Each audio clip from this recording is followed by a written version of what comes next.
Magandang umaga po muli sa ating lahat. Papuri po sa Panginoon sa kalakasang binigay para tayo ay makapagsama-sama sa araw na binukod ng ating Panginoon. Last week, we learned that God promises to reward believers, not for merit, but for faithfulness. We saw the contrast in our previous lessons between King Tut, whose treasures stayed in museums, and Jim Elliot, who invested in eternity. Ang sinasagot po nating tanong ng mga nakaraan, where are you storing your treasure? Ngayong pong araw na to, ang itatanong naman natin, how do we actually live that way? If we say we're storing our treasures in heaven, how do we actually live that way? What does it look like to invest in eternity while living on earth? Practical po yung ating pag-aaral, and sometimes from the principle level, tanong natin, okay, naintindihan ko yan, pero paano yan gagawin? Paano yan ipapamuhay? Quickly, the Bible's answer to that question, which will be our study for today, is live as a pilgrim. Live as a pilgrim. Heaven, and we're referring to the new heavens and new earths, not this fallen earth is our home. Let me say that again. We are to live as pilgrims. Heaven, what we are expecting in the future, the new heavens, new earth, and not this fallen earth is our home. We'll focus on mainly on three Bible characters. We'll talk about Abraham, we'll talk about Moses, we'll talk about Paul. These people, these Bible characters, all held earthly things loosely because they were citizens of heaven just passing through earth. At na-demonstrate yun ng kanila pong mga buhay. Ang text po natin, if you may open in Hebrews chapter 11, 8 to 16, and then i-mark nyo lang po yon. Ang isa pa pong text na gagamitin natin ay Philippians 3, 20 to 21. So let me just read it quickly. Hebrews 11, 8 to 16. By faith, Abraham obeyed when he was called to go out to a place that he was to receive as an inheritance. And he went out, not knowing where he was going. By faith, he went to live in the land of promise, as in a foreign land, living in tents with Isaac and Jacob, heirs with him of the same promise. For he was looking forward to the city that has foundations, whose designer and builder is God. By faith, Sarah herself received power to conceive even when she was past the age, since she considered him faithful who had promised. Therefore, from one man, and him as good as dead, were born descendants as many as the stars of heaven and as many as the innumerable grains of sand by the seashore. These all died in faith, not having received the things promised, but having seen them and greeted them from afar, and having acknowledged that they were strangers and exiles on the earth. For people who speak thus make it clear that they are seeking a homeland.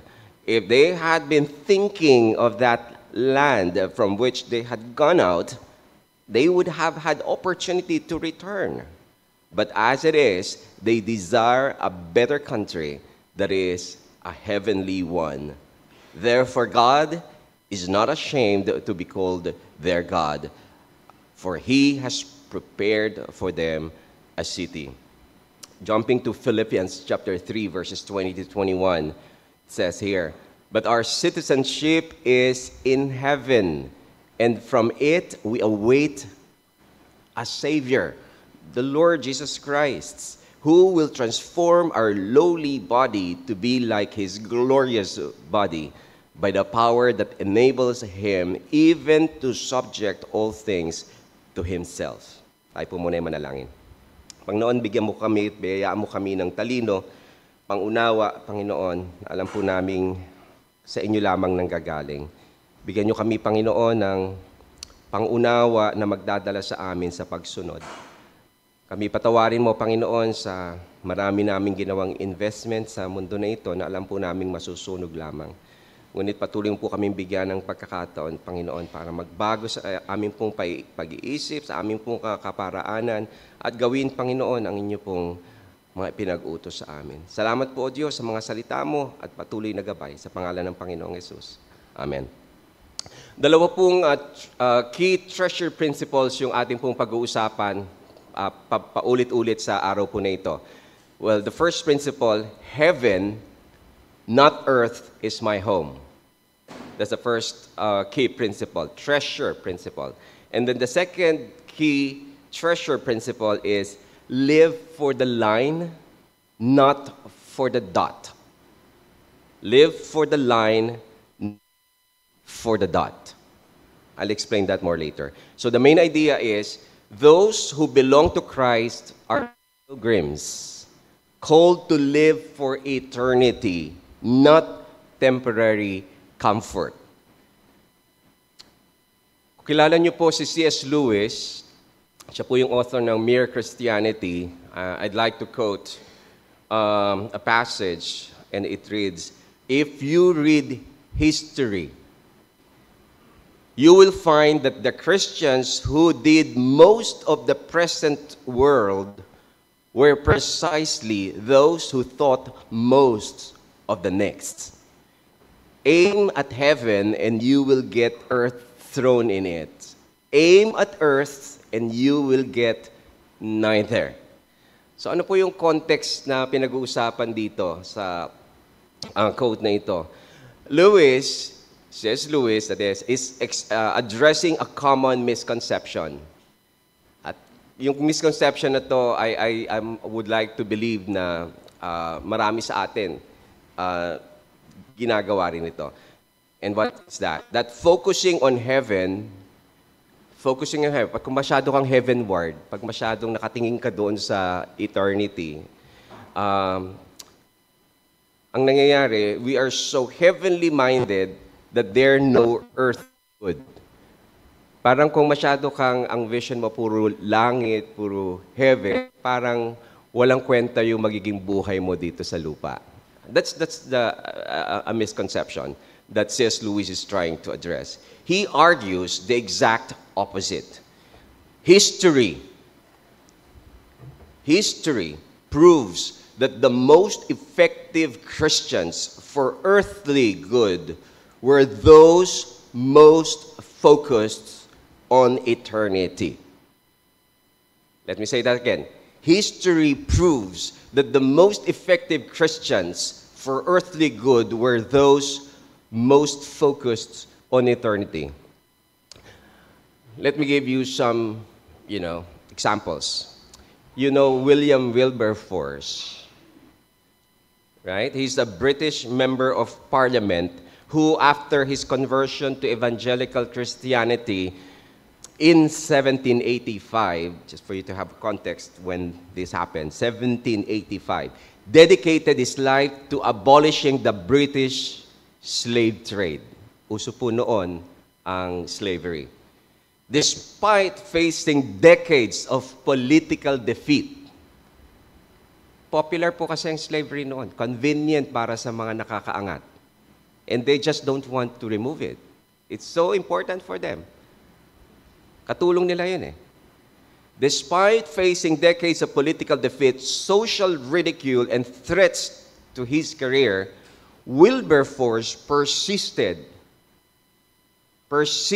for 46 years. until Parliament finally abolished slavery in the British Empire in 1833. So good that Wilberforce was able to still experience such liberation just 3 days before his death. Short but sweet. Because his motivation was eternal reward and obedience to God, not earthly political success. Sa haba noon, 46 years. Year after year after year, pinaglalaban niya, talo, but he's not discouraged at all because he's looking at what is right, what is important, what is asked of him as a politician by God. Another example is George Mueller, and I know his story is quite popular. He was a Prussian-born Christian evangelist who established orphanages in Bristol, England, that cared for over 10,000 orphans during his lifetime. Mueller famously never asked anyone for money or went into debt. Instead, praying to God alone for provision. Hindi ko alam kung meron pang Mueller sa mga panahon na ito. Pero kahanga-hanga si George Mueller if you read his biography. And God faithfully provided millions of pounds through unexpected donations, demonstrating that Mueller trusted in God's heavenly resources rather than earthly fundraising methods or financial security. And just recently, we've talked about Jim Elliot, you know him, an American missionary who, along with 4 other missionaries, was speared to death by the Waodani tribe in Ecuador while attempting to bring them the gospel. And we almost always quote his thought. He is no fool who gives what he cannot keep to gain what he cannot lose. This captured his conviction that his 28 years, that's the dot that he lived. Short, just a dot. 28 years on earth were worth sacrificing for the eternal souls. Talking of the line. That line extending to eternity. And his martyrdom ultimately led to the conversion of his killers and sparkled a worldwide missionary movement. So the paradox of Christian living is this: the more you live for heaven, the more effective you are on earth. Why? Because you're freed from the tyranny of immediate comfort. Kung ikaw ay nabubuhay sa mundo na to, marami kang agam-agam, marami kang hindi bibigay sa Panginoon kasi marami kang papaano na kung. So you'll never make a decision. But if you are freed from the tyranny of immediate comfort, popular opinion, and earthly success, then this is only true for those who are thinking of eternity. You can take risks. You can take sacrifice. You can love sacrificially because your treasure is secure in heaven. So that's our prayer. For us not to live in the dot, but live in the line. Now, some practical questions that I want us all to think as we study this lesson. Few questions. Which thought occupies me more? My future plans here or my future with Christ? And we can follow up with questions like, how much time do I spend daydreaming about retirement, about vacation homes, about career advancement, or earthly comforts? How much time do I spend thinking about seeing Christ face to face? On the other hand, worshiping in the new creation, being reunited with loved ones in glory. Nasaan tayo dun sa dalawa na yon? Another question, if someone watched how I spend time and money, would these people looking at us say, well, he's building a life here? Or would they also say, he's preparing for heaven? Nasaan tayo sa dalawang angulo na yon? Practically speaking, when you look at your calendar, what gets your best time and energy? Lahat tayo, nagka-calendar ako. I'm sure some of you do. Pag tinignan ko yung calendar ko, saan nakafocus yun? We all budget, right? What portion goes to eternal investment? Giving, missions, discipleships. Mga yan, may gastos yan. Hindi yan basta-basta ginagawa. Nag-i-invest tayo dyan. And sometimes, when we think about the budget, wag na lang muna. Mahal eh.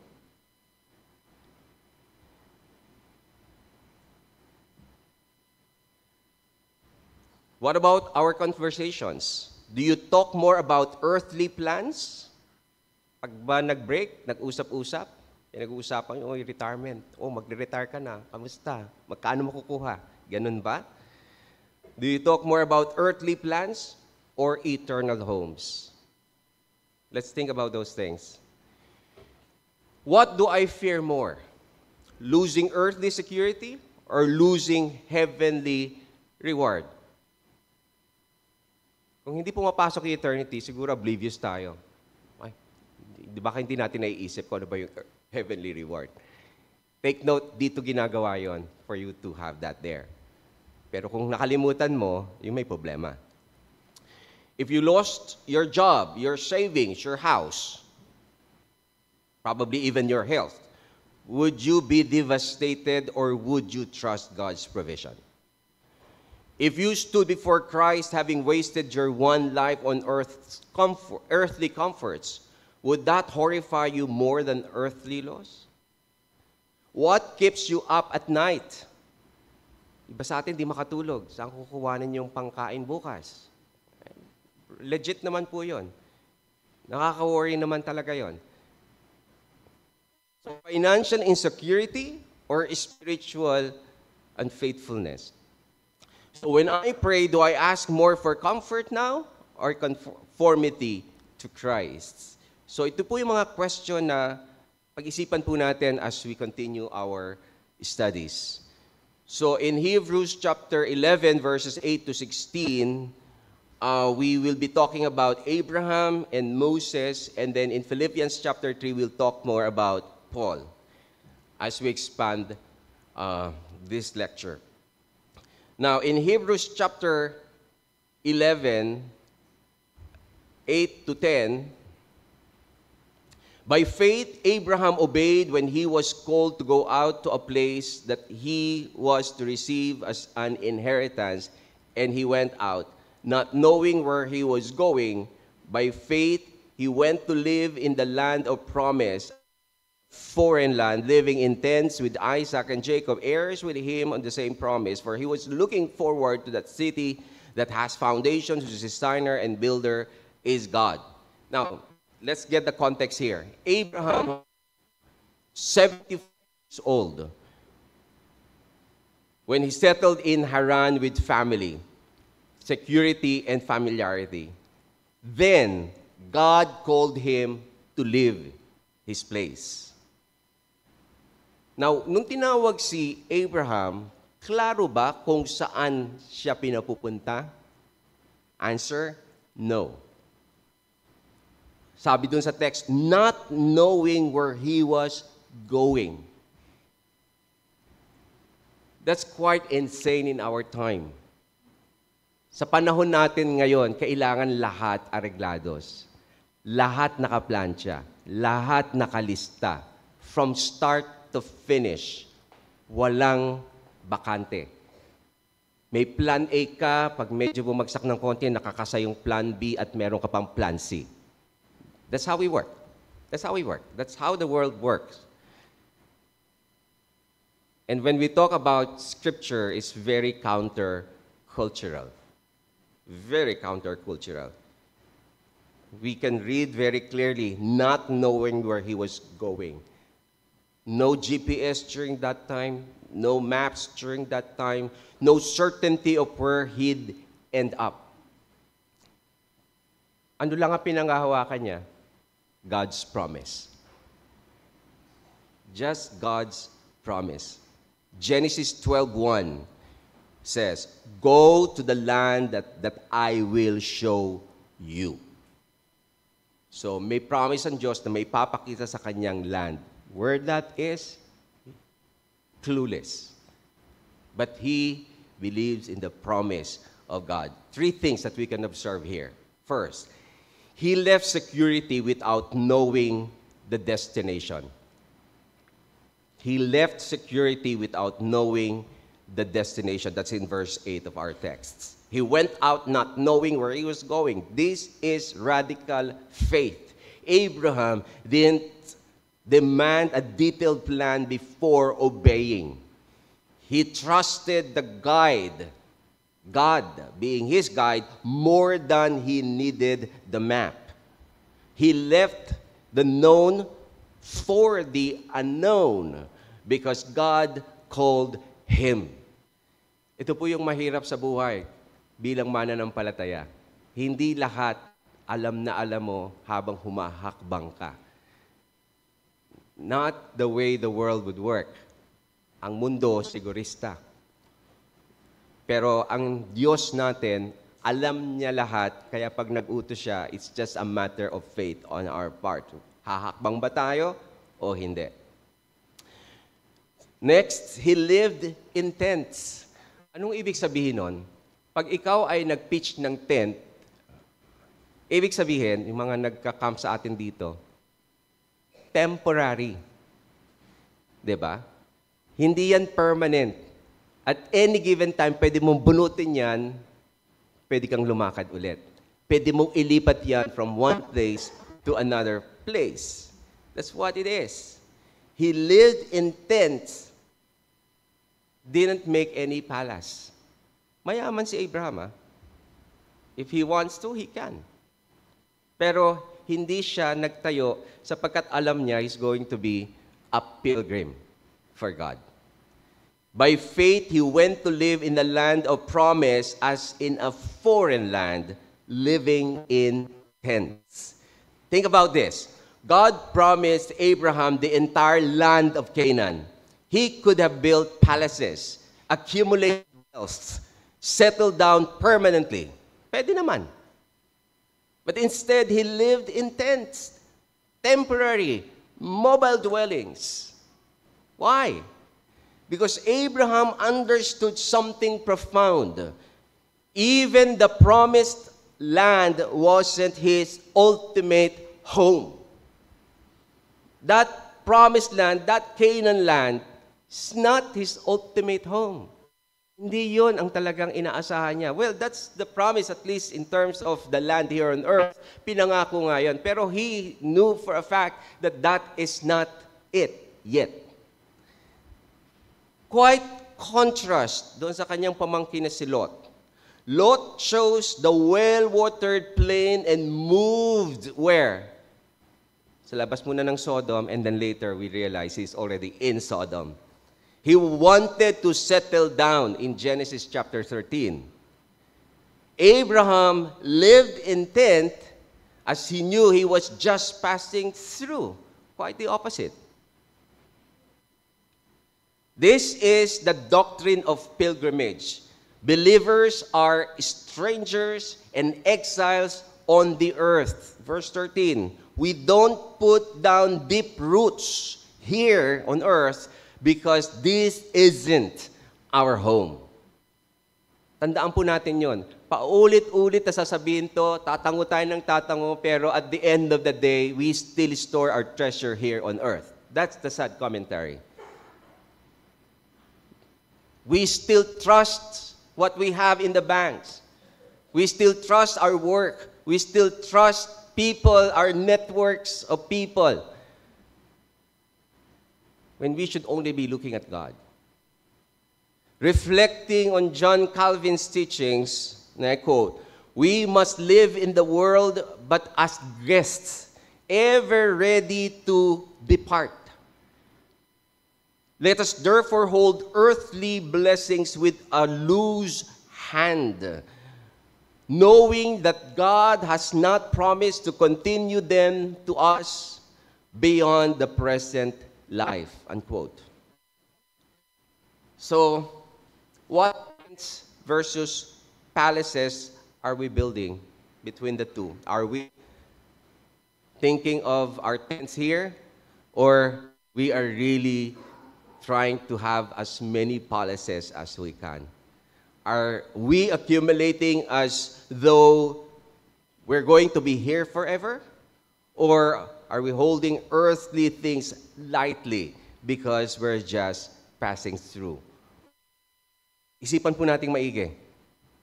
Another observation in the text, he was looking forward to what? The eternal city. Kaya sabi natin, hindi komentaryo ng Hebrews, alam niya na ang tinitignan ni Abraham ay hindi yung Canaan mismo, but the eternal city. Kaya nakasunod siya. Hindi siya nagwa-wonder, ito ba yun? Ito ba yung lugar na to yung para sa akin? Hindi, alam niya namang hindi yun. He's just passing through. And the text says, for he was looking forward to the city that has foundations, whose designer and builder is God. So here's the key. Abraham's ability to live as pilgrim on earth flowed from his vision of the eternal city. So the contrast here, earthly tents, no foundation, temporary, fragile, versus the heavenly city, has foundations, permanent, designed and built by God himself. So Abraham wasn't just enduring earth while waiting for heaven. Yung iba naman sa atin ang attitude, oh, doon nga ako. So sige na, tsatsagaan ko na lang ito, itong buhay na to. Hindi naman po ganun dapat ang attitude. Diba? He was living for heaven while sojourning on earth. His eyes were fixed on the city that has foundations. So hindi siya lulumulo na lumalakad sa mundo na ito. He is quite excited because he is getting there little by little. So this is the difference between escapism and pilgrims. Pag escapism ang mindset natin, ang mindset ganito, earth is terrible. I just want to escape to heaven. Sana mamatay na lang ako. Ayoko na dito sa mundo. Sawang-sawa na ako dito. Gusto ko na sa langit. Siguraduhin mo, napupunta ka doon. Baka we are only assuming. Delikado po yan. Because our attitude oftentimes show whether we have a changed heart or not. Versus pilgrim, the theology here is, earth is temporary. So I invest in eternity while faithfully serving here. Hindi mo naman doon i-invest yun eh. Dito mo i-invest yun habang nabubuhay ka.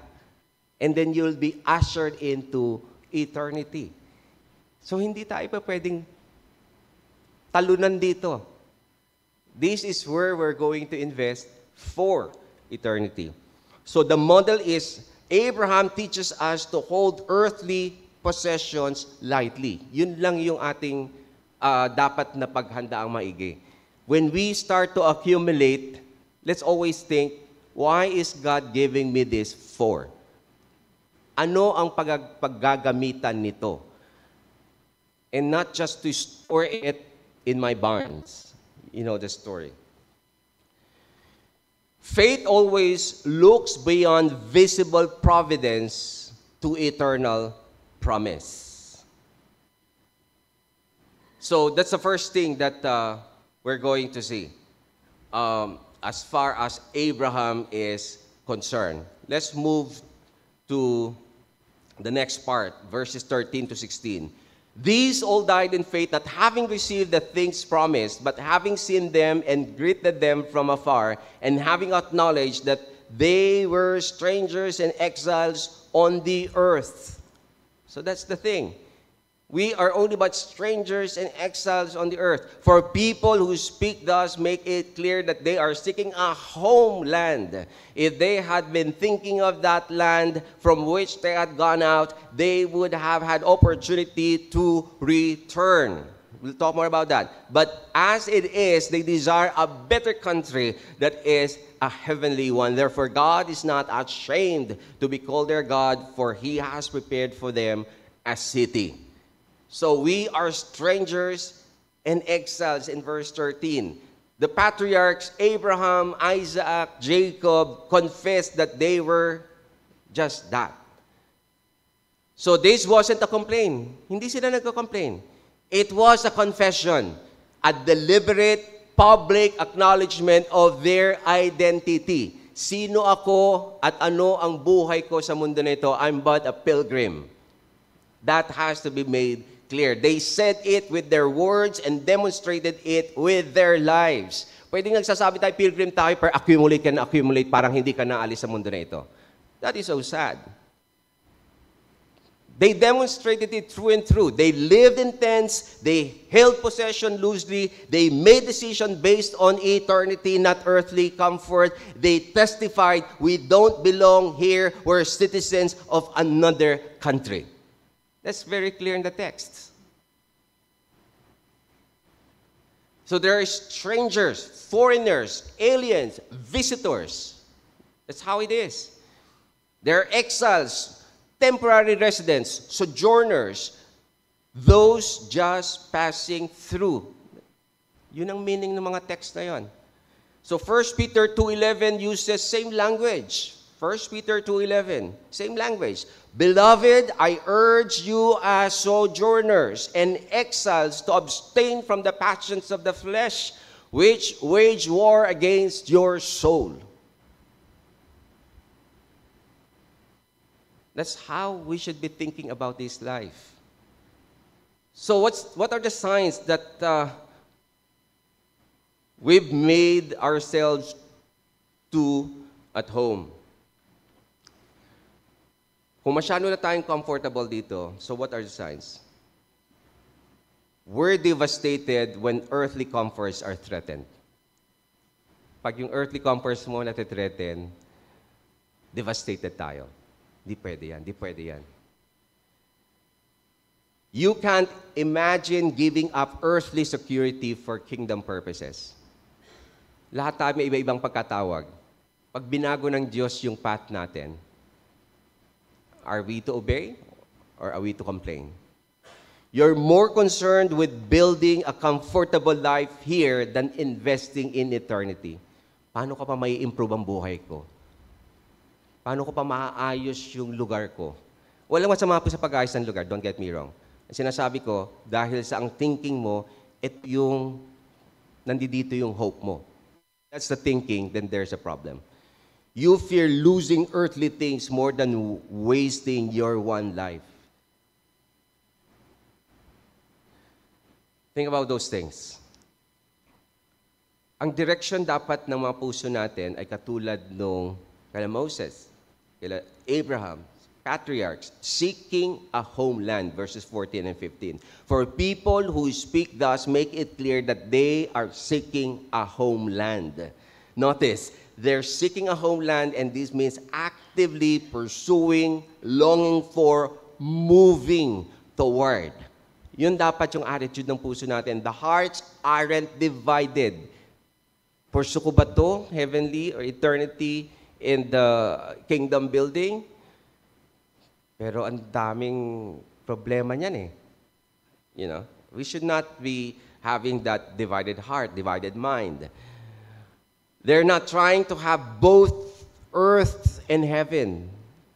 Kung pwede naman enjoy the best of both worlds, bakit ba hindi? And many are thinking, many Christians are thinking that way. Pwede ka naman mag-enjoy dito sa mundo eh. Christian naman ako, pupunta naman doon ako sa heaven to enjoy the best of both worlds. Hindi po ganun ang Christianity. Marami pong sakit ang Christianity. Maraming sakripisyo ang Christianity. So just don't believe that lie. That's not true. Hindi yun ang sinasabi ng Scripture. This is crucial. Abraham could have gone back to Ur. Sinabi ng text. He had opportunities. When famine struck Canaan, when conflict arose, when life got hard in the wilderness, he could have said, This pilgrimage isn't working at all. Balik na lang ako. Pwede. Sinabi ng komentaryo ng Hebrews yun. I'm going back for security. Ganun ba? He didn't. He didn't. Why?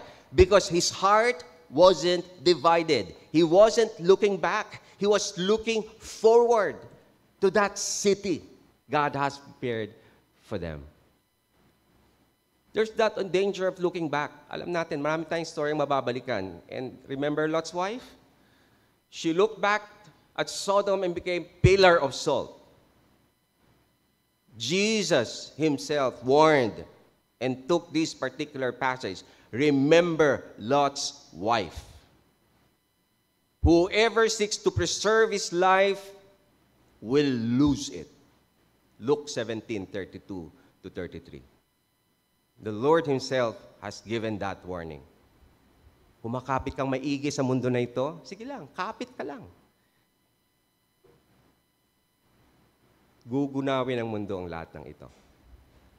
Looking back means longing for the comforts you gave up for Christ, regretting kingdom investments because earthly security is threatened, second-guessing obedience when it costs you earthly advantages. So that's what it means to look back.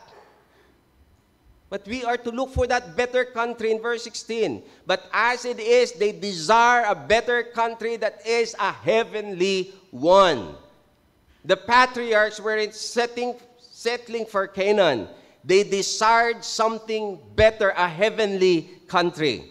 Not just heaven as a spiritual concept. Marami sa atin concept lang, hindi natin naintindihan ano yon. So wag na lang munang pag-isipan. May turo ang Bible eh. So let's concentrate on what the Bible is teaching us about it. Learn more so we get even more excited. But the new heavens and new earth, maraming pagtuturo ang Diyos dyan. Resurrection bodies is a restored creation, worshiping in God's presence forever. So that's what we should be excited about. Anong response ng Diyos sa attitude ng mga patriarchs na ito? Ang sabi sa verse 16b, God is not ashamed of them. Therefore, God is not ashamed to be called their God, for He has prepared for them a city. What an astounding statement. The holy, sovereign, glorious God of the universe is not ashamed to be identified with these pilgrims. Kamusta po yung lakad natin? Are we thinking that way as well? Or masyado na tayo naka-invest, heavily invested here on earth? Particular example would be Moses, the ultimate pilgrim choice. Hebrews 11:25. And right here, Moses chose rather to be mistreated with the people of God than to enjoy the fleeting pleasures of sin. Moses had everything in Egypt, you know?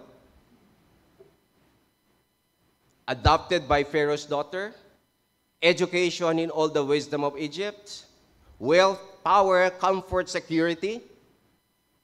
But how did Moses consider all this? The fleeting pleasures of sin. Everything the world counts as valuable. But Hebrews 11:26 says, he considered the reproach of Christ greater wealth, baliktad, than the treasure of Egypt, for he was looking to what? The reward. Nag-usapan natin ng reward extensively last week. Not because he's meritorious. It's not out of merit, but because he rejoices in God's faithfulness to reward those who would obey. So the contrast here is Moses for sure did the cost-benefit analysis. Those accountants here. May cost-benefit analysis na ginawa si Moses dito. Winay niya, ano bang options niya? Cost, benefit. Now, Egypt's treasure means real, visible, immediate, but in his mind, he knows it's temporary. Now, Christ's reproach is the other option between Egypt's treasure and Christ's reproach. Saan ka? Marami pipili, siyempre doon sa easy route, Egypt's treasure.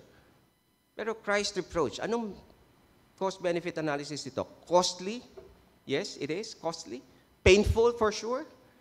Humiliating? Real. But eternally rewarding. That line, mamili ka.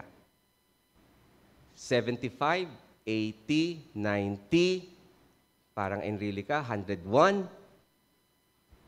But that's a dot. Line is forever. Cost-benefit analysis, mahirap ng konti. Mahirap. Sukdulan na. Lagay mo sa sukdulan. Pero that's the dot. But the line is forever. And Moses knew about it. So Moses chose Christ. Why? For he was looking to the reward. This isn't mercenary. Pinag-usapan natin klase ng mga rewards last time. This is not mercenary. A mercenary yung tipong, gagawin ko to dahil may reward ako makukuha. Looking at the reward. That's not what is this. This is faith. Because Christ is already his reward. Moses saw with the eyes of faith what unbelief cannot see. That sacrificing for Christ is better than sinning in comfort. Because the eternal reward infinitely outweighs temporary pleasure. So Moses embodied living for the line, eternity, not for the dot. He's 40 years in Egypt.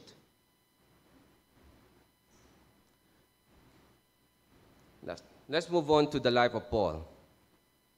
Now, as a pilgrim, so nasaan ang ating citizenship? Let's talk about citizenship.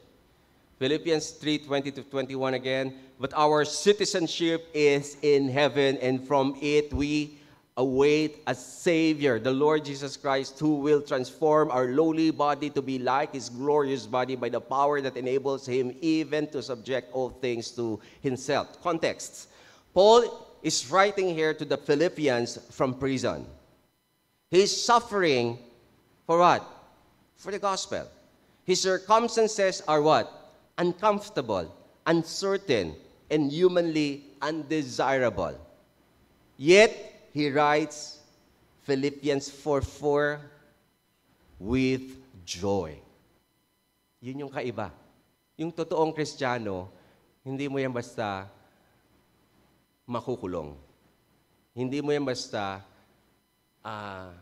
madadala doon sa gusto mo pagdating sa pagkakasala. Yet he writes with joy and confidence. Why? Because his citizenship he knew is in heaven. Kung may mangyari man sa kanya, alam niya kung saan siya patutungo. So the doctrine of heavenly citizenship. Our citizenship is in heaven. This is our fundamental identity as believers. We're not primarily Americans, Canadians, Filipinos, or citizens of any other countries in the world. We're citizens of heaven. Pilgrims and sojourners on earth. Of course, physically, we're Filipinos. We're citizens of this country. But that's temporary. What does heavenly citizenship means? Our ultimate allegiance is to heavenly king, not earthly system. Our values are shaped by heaven's priorities, not earth's culture. Our security rests in heaven's promises, not earth's provisions. Our hope is in heaven's future, not earth's present. For us, true believers, we await a Savior. We await a Savior. Kaya nga pag naglo-Lord Supper tayo, that's a way of us remembering Jesus, looking forward to that time that we're going to be with Him forever. We don't await a system, a political solution. Ang gulo. kailan kaya maayos ang Pilipinas. Hindi yun ang ating hope. Pwedeng hindi maayos ang bansa natin. But it should not discourage us too much. Because this is a temporary abode. We are but passing through. We're pilgrims. Mag-aaway-away tayo sa politika. Nonsense. Diba? Now, I'm not saying don't stand on what we believe is right. We do. But we should always be able to transcend higher than that as brothers and sisters in Christ. Hindi natin pagkakagalitan ito. We can talk about it. We can discuss about it. We can, learn from each other. But not to fight for earthly matters. We wait a Savior, the Lord Jesus Christ. This is the Christian's posture. Actively awaiting. Not just passive resignation. And saying, well, I guess I'll have to endure earth until heaven. Hindi ganon. Sigh of resignation yan eh. But eager anticipation. Christ is coming. How shall I live in light of that reality? That's how the mindset should be. We are excited living here on earth because we're expecting Christ to be and wanting to hear His commendation, well done, thou good and faithful servant. Di ba natin naisip yung haharap tayo sa Panginoon, huhusgahan tayo? At wala tayong ginawa? We're not talking about salvation, okay? Napag-usapan na natin, malinaw yan sa lahat ng mga topics natin. We cannot earn salvation. We're talking about rewards. The promise, transformed bodies. He will transform our lowly body to be like His glorious body, says the text. This is the doctrine of bodily resurrection, essential to Christian hope and pilgrimage theology. We're not waiting to escape our bodies and float around as disembodied spirit. That will happen for a while when we die, hindi po mabalik ang Panginoon, but that's not yet it. There's a new heavens, new earth where everyone will be resurrected and will be having a transformed body, a resurrected body, a glorious body. Why this matters for pilgrimage? If heaven were just a spiritual, ethereal, or otherworldly existence, we might despise the physical world entirely. Baka maging irresponsible tayo, hindi kaya ganun ang mangyari pag ganyan ang pag-iisip. But the Christian hope is physical. Resurrection bodies in a renewed creation. Romans 8:21, Revelation 21-22. So we live as pilgrims not because the physical world is evil, but because it's temporary and fallen. Naghihintay tayo na mabago ang lahat ng ito. We long for its restoration, not its destruction. Now, kung titignan natin si Paul, yung naging buhay niya, naipamuhay niya ba ito ng maliwanag? Yung bang tinipreach niya, binuhay niya ba? I think so. Tingnan natin. That's what I'm thinking. Pero what's the scripture saying about it? Nung natandaan natin siya, tsaka si Paul and Silas, nakulong yan. Alam natin yung account, din na tayo pupunta doon. But he, together with Silas, sang in prison. Tingnan ninyo. Kung sa mga ordinaryong tao yan, nakulong ka, ano ba yun? Bakit ganun? Faithful naman ako. Bakit ako nasa kulungan? Kawawa naman ako, etc., etc. Pero hindi. Sila hindi. It's a ministry. Nag-worship sila doon. Umawit sila sa Panginoon habang sila nasa kulungan. Why sing in chains? Because his joy didn't depend on earthly circumstances. It flowed from heavenly citizenship. Alam niya, temporary lang lahat ito. Ginagawa nila yung pinagagawa sa kanila ng Panginoon. At that point, doon sa loob ng kulungan. Ano pa? He gave up comfort for mission. May kaya si Paul. Kaya niyang mabuhay ng mariwasa, maayos. Pero hindi, give up niya yon. 2 Corinthians 11:23-28, beatings, shipwrecks, hunger, danger, Paul endured them all. Why? Because he lived for the line, eternity, not the dot, comfort in this life. What else? He counted everything as loss for Christ, Philippians 3:7-8. His credentials were impressive. Alam natin yon. Hebrews of Hebrews, Pharisees, blameless under the law. But he counted it all but dung, but rubbish, compared to knowing Christ. Sa atin, magkaroon lang ng konting achievement. Taas-taas na. Hindi na kailangan mo na hawakan pa para maibaba mo. Diba? But Paul is never like that. Why? Because his treasure was in heaven and his heart followed. Tandaan nyo, kung nasaan yung treasure nyo, susunod ang puso mo doon. Because he's so invested in eternity, pumusunod ang puso ng tao doon. Huwag natin pagpalitin. Paul's choices only make sense if you understand that he was a citizen of heaven living as ambassador on earth. 2 Corinthians 5:20.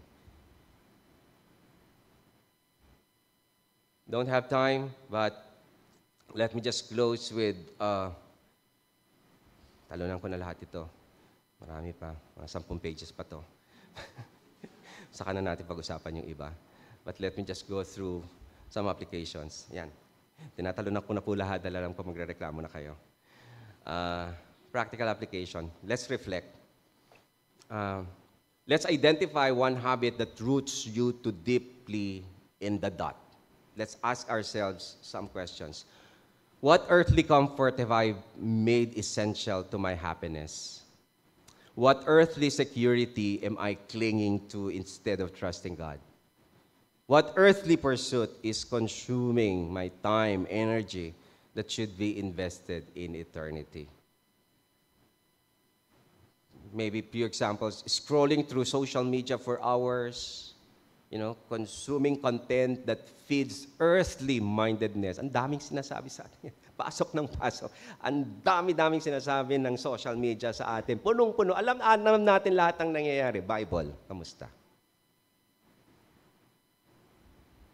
4 hours, pasok ng pasok ang lahat ng mga gadgets na to sa ating mga isipan. Kamusta ang pagkaintindi natin sa Scripture? Nagbasa Scripture 15 minutes. Happy na siya doon. Nakapagbasa ako. Yes! Na-check ko na yung aking assignment for the day. Isipan natin maigi. Obsessing over retirement planning. Retirement planning while giving minimally to kingdom work. Daydreaming constantly about vacations, upgrades of whatever gadgets you have, earthly comforts. Refusing to give generously because you're afraid of losing financial security. Ito na lang kasi.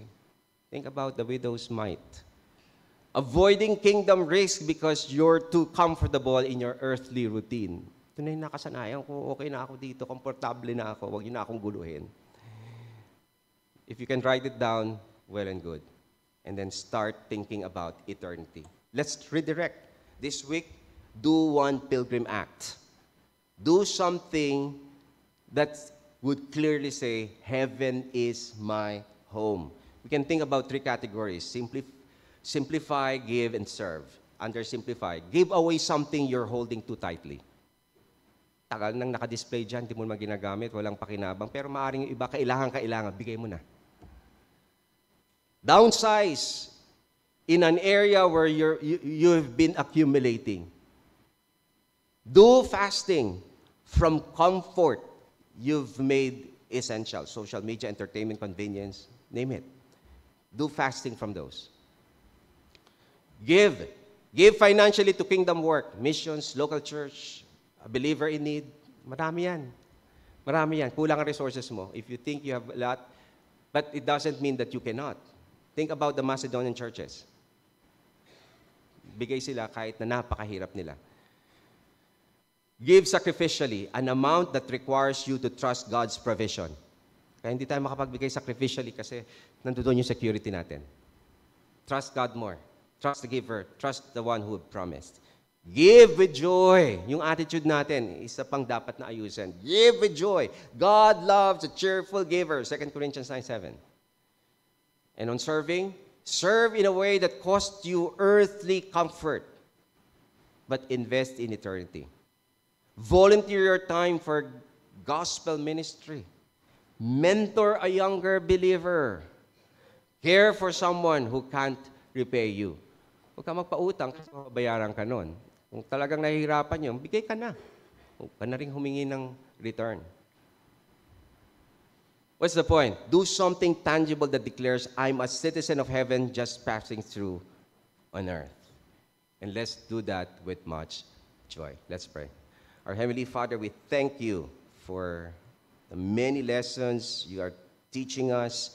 Napakarami pa, Panginoon, pwedeng pag-usapan sa topic na ito.